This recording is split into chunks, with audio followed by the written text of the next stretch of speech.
नमस्ते।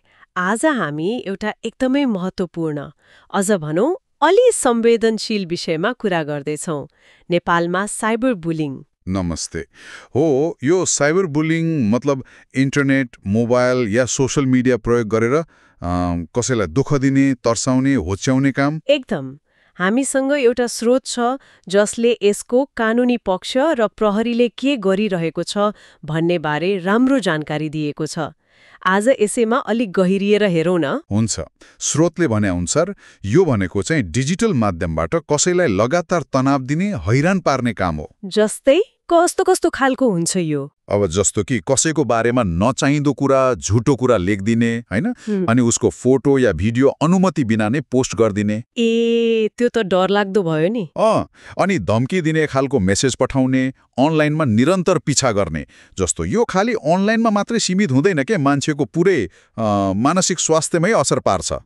हो नि, साँच्चै गम्भीर समस्या हो यो। अच्छा, यस्तो हुन नदिन प्रहरीले चाहिँ केही गरिराखेको छ त? स्रोतमा केही छ प्रहरीको प्रयासबारे? अच्छा, प्रहरीले केही कदम चालेको देखिन्छ। पहिलो त उजुरी गर्न सजिलो होस् भनेर cybercrime.gov.np भन्ने एउटा अनलाइन पोर्टलै बनाएको छ। अनलाइन पोर्टल भनेपछि घरबाटै उजुरी दिन मिल्यो? हो, पीडितले सिधै त्यहाँबाट उजुरी दिन सक्ने भए। प्रहरीसम्म पुग्न पहिलेभन्दा धेरै सजिलो भयो।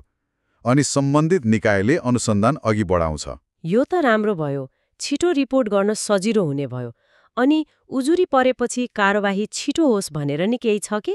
त्यसको लागि पनि साइबर एफआइआर भन्ने कन्सेप्ट ल्याएको कुरा छ स्रोतमा।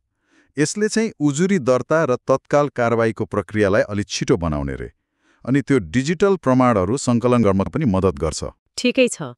अनि प्रहरीले अरू के गर्छ? जनचेतनातिर नि केही छ? त्यो पनि छ। प्रहरीले स्कुल, कलेज अनि मिडियाहरू मार्फत पनि अभियान चलाइरहेको छ। डिजिटल साक्षरता अनि इन्टरनेटको नैतिक प्रयोग बारेमा सचेतना जगाउने काम भइरहेको छ। जनचेतना त एकदमै जरुरी कुरा हो, खास गरी युवाहरूमा। तर बालबालिका त अझ बढी जोखिममा हुन्छन् नि, हैन? उनीहरूलाई नै लक्षित गरेर चाहिँ केही विशेष कार्यक्रम छ कि? छ। स्रोतमा बाल साइबर सुरक्षा अभियान भनेर उल्लेख छ। यसमा चाहिँ प्रहरीले स्कुलहरूमै पुगेर बालबालिकालाई साइबर बुलिङ भनेको के हो, कसरी बच्ने अनि भोगिहाले के गर्ने भनेर जानकारी दिन्छ। यो त एकदमै राम्रो पहल हो जस्तो लाग्छ मलाई। हो, एकदमै सकारात्मक। प्रहरीको सक्रियता त देखियो। अब अलिकति कानुनी पाटो हेरौँ न। कानुनले के भन्छ यसबारे? सजाय कस्तो छ? कानुन पनि बलियो नै छ नेपालमा। जस्तो सूचना प्रविधि ऐन 2069 छ नि।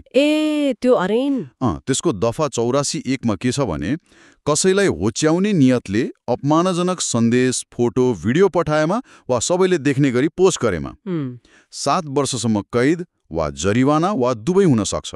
ओहो, 7 वर्षसम्म कैद। यो त निकै कडा सजाय रहेछ त। यसले त अपराध कति गम्भीर हो भन्ने देखाउँछ। एकदम।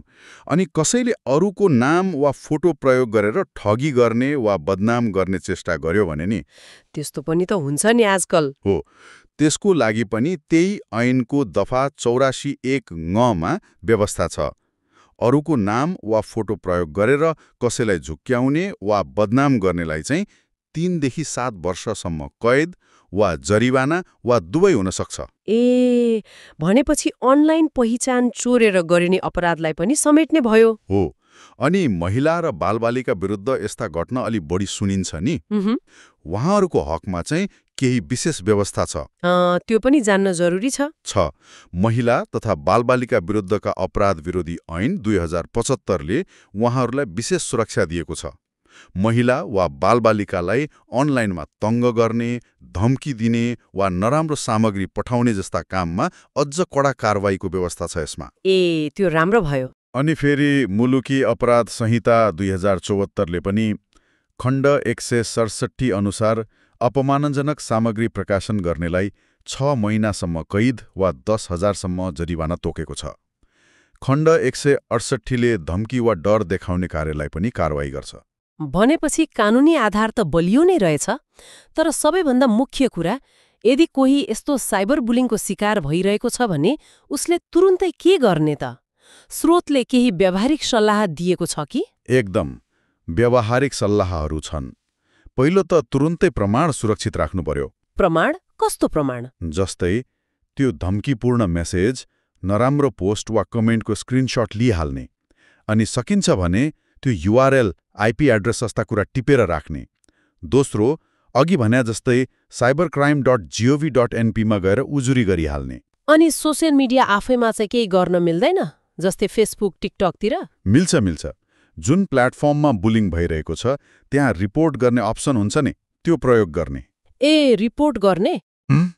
प्राय यस्ता प्लेटफर्मले नराम्रो सामग्री हटाइदिन्छन् वा त्यो प्रयोगकर्तालाई ब्लक गर्ने जस्ता कारवाही गर्छन्।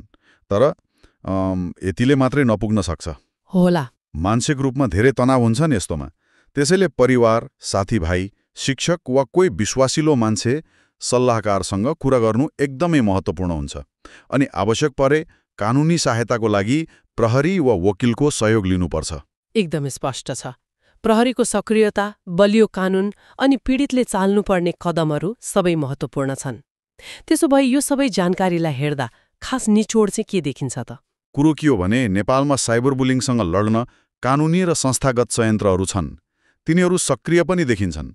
तर यिनीहरू साँच्चै प्रभावकारी हुनको लागि चाहिँ व्यापक जनचेतना चाहियो, प्रयोगकर्ताहरूलाई साइबर सुरक्षाको ज्ञान हुन पर्यो, अनि कानुनको निरन्तर कार्यान्वयन र अनुगमन एकदमै जरुरी देखिन्छ। सही हो।